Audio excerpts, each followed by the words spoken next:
All right, thank you, Michelle. Our final reader tonight. If you've been a part of the Fox Valley literary scene for a while, either as a writer or patron of the literary arts, you probably already know our next reader. For over 40 years, Rick Holinger has taught English and creative writing. He's led multiple writers groups in the area. You may know him from his columnist for the Kane County Chronicle. His fiction, poetry, creative nonfiction, book reviews, and scholarly articles have appeared in a wide variety of publications and have garnered many accolades.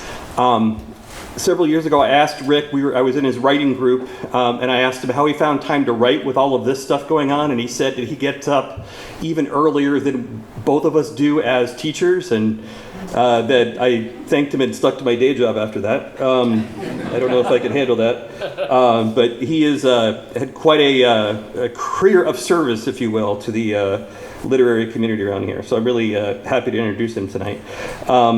His new chapbook of poems is available for pre-sale until April 25th and will be released on June 20th. What I did not know was that apparently the pre-sale really benefits the author, I believe, is what he told me the other day. So he's got some cards over there if you're interested. The fact that he asked me to share is that Rick once tried to teach a creative writing class entirely through interpretive dance, resulting in some of the most avant-garde short stories ever submitted. So please welcome Rick to the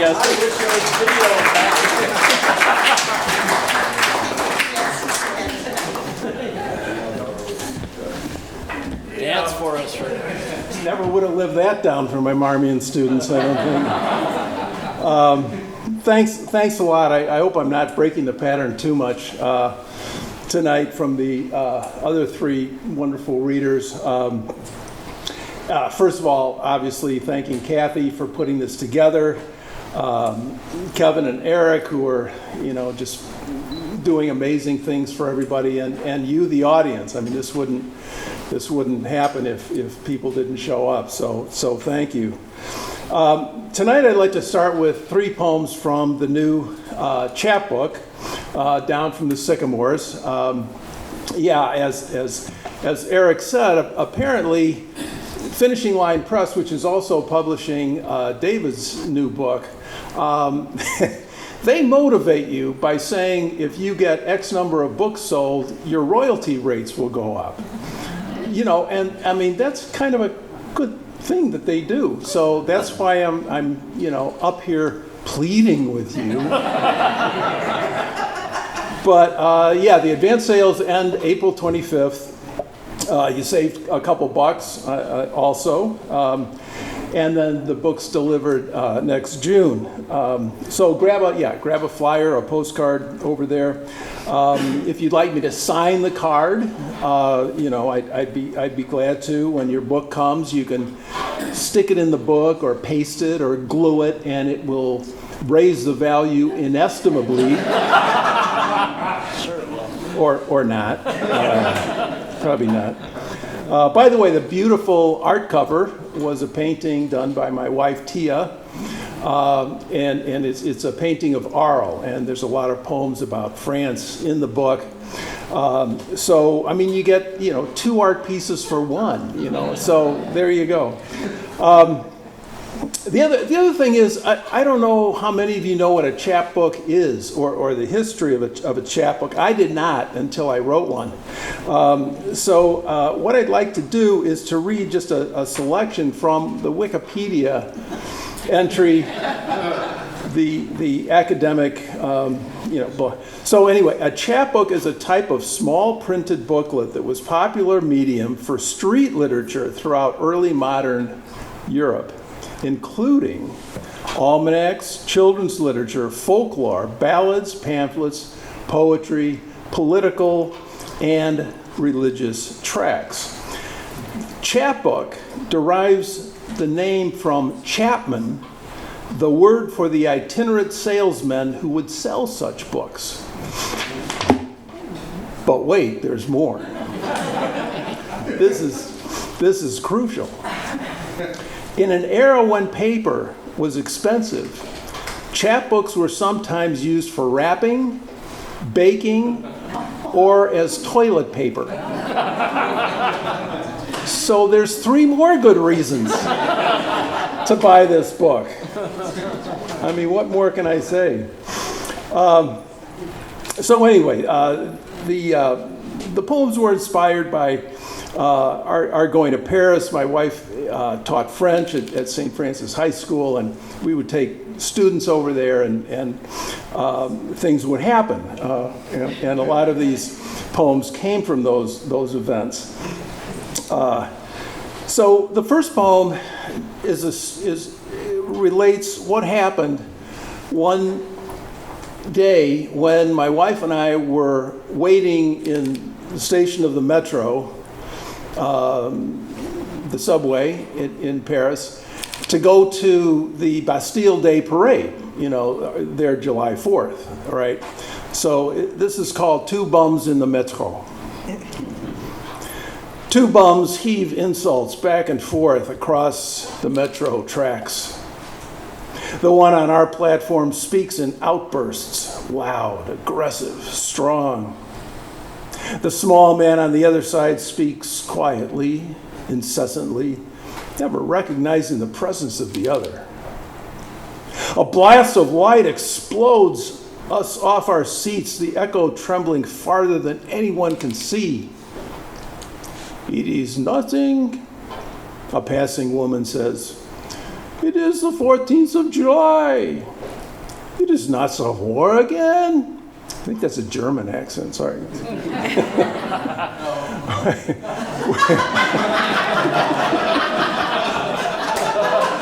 It's a bad accent. We sit down, assured for a time it was thrown in fun, a celebration of imitation. Our train comes between them. As we leave them in fluorescent light, our screech and distance deafens us to them.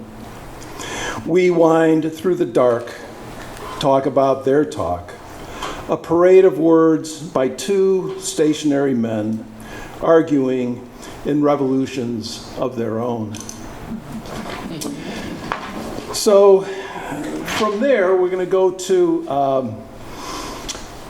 South America, to the second part of the book, after poems about art in the Louvre and other places, focuses on Shackleton's expedition to explore the South Pole in 1916.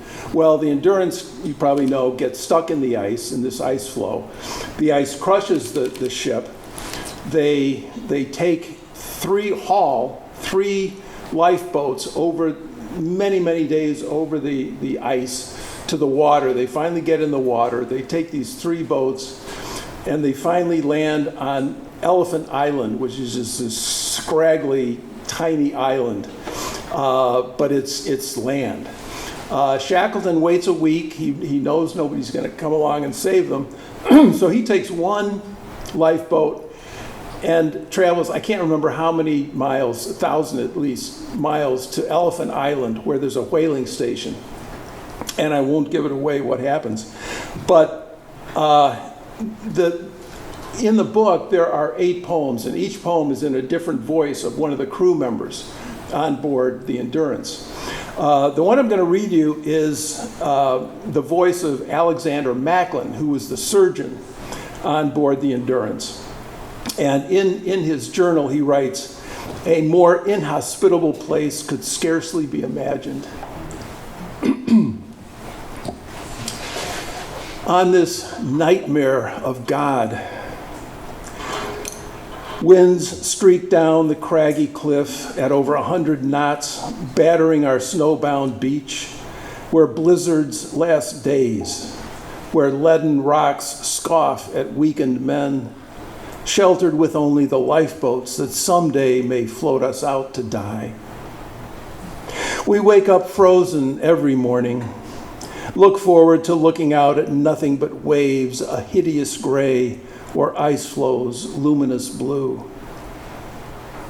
We kill penguins and seals, gather island ice melted to drink, and talk about the food our taste buds learn to ignore. About my pulling cur's tooth, without deadener, about Wordy's hand now leaking pus, about gangrene turning Blackborough's left foot black. Someone tied the Royal Yacht Club flag to an oar he buried in snow. I can't recall last time I saw someone look up to see if the oar was still here or if it had been torn free. Nasty, nasty. So the last poem in the book attempts to pull some of these themes together, which may have been impossible, I don't know. And the poem also needs an introduction, a written explanation, which is never a good sign for a poem. True that. But here it is. Based on the decimal system, Comte Joseph Louis Lagrange, 1736 to 1813, showed not only how sound was produced, but also its relation to the movement of the moon, planets, and satellites of Jupiter. And the poem is called Notebook Entry on the Propagation of Sound. It all makes sense. From molecules pushing air to moons parading Jupiter, one thing holds everything in place. Space likes tens. The answer to the universe. Easy as opening your palms and seeing what unfolds. Take a violin. One bow swarms out beads of music. Impatient waves lining up to break. Behind them, empty space holding nothing but history. That's how planets and moons corroborate. I hear them move as in a black sea, rolling on in decimals of calibrated variations, so fine that Mozart could not touch the magic trembling through such planetary strings. So, to explain this poem, if we have an astrophysicist who plays violin, we have a physicist, but I don't think you play violin, Don, so. And then just as kind of as an aside, rereading these poems over and over for the presentation tonight, I was thinking that, if people sitting in the audience were to take a sip of their Chardonnay or Cabernet or Rosé or Brut every time I use the word black or dark, you'd have to have a designated driver, I think, to take, or an Uber to take you home. I didn't realize there were so many. Anyway, for the last thing I'd like to read is from a collection of short fiction that's been through about 1,000 evolutions in about 30 years, and it was finally picked up by Main Street Rag Publications, and it's going to be published sometime in the fall. I haven't even signed the hard copy contract yet, but I wanted to throw at least one thing out there for you to kind of whet your appetite, hopefully, or turn you off entirely to fiction. It's called Unimaginable Things. And the little piece that I chose, I'm not sure I've ever read before, and there's probably a good reason why, but it's kind of unusual, but it's one of my little nano fictions, and it's called The Steps. Melrose walked down the steps, hundreds of them, maybe thousands, perhaps, but not likely, millions. He never thought or cared to count. He just knew there were a lot. Cement, wooden, marble, tiled, even plastic. styrofoam, cardboard, if you can believe it. Believe it. They seemed endless, both in count and variety. It was one of those rare experiences in which everything was the same while simultaneously everything was different.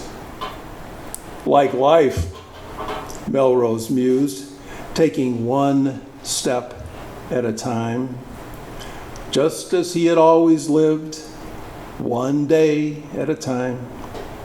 No rush, but no flagging either. Keep going, was his motto, no matter how many more steps to go. Even with no light at the end of the staircase, or whatever moniker one could give to such a hyperbole, he aspired to reach its final step, the place where he would level off. Melrose didn't care about the scenery on either side of the steps. Right or left, what did it matter? The stairs held his interest, held him spellbound, held him starebound, if you will. See? Melrose could joke about his situation, infuse it with irony, even self-deprecation. Going somewhere? Someone might ask. Going downstairs, he might answer. Or going down. Or stepping down. Or having a stare down. In other words, going down those steps brought him to himself. Nothing else mattered. Nothing else distracted him. He was not in his element. He was the element. The stairs and Melrose could not be separated. Someone seeing him go down the steps could not tell where Melrose ended and the stairs began. He was that into them. They were that into him. Then, all of a sudden, Melrose reached the bottom stair, the last step, the foot's final fall. He practically fell, so unused as he was to put one foot in front of the other instead of dropping down. Oh well, he sighed, and dropping to his hands and knees so he wouldn't fall and hurt himself, Melrose crawled to the elevator and rode it up to where he knew he could make a new start. Thank you. Thank you. Time for me to stop.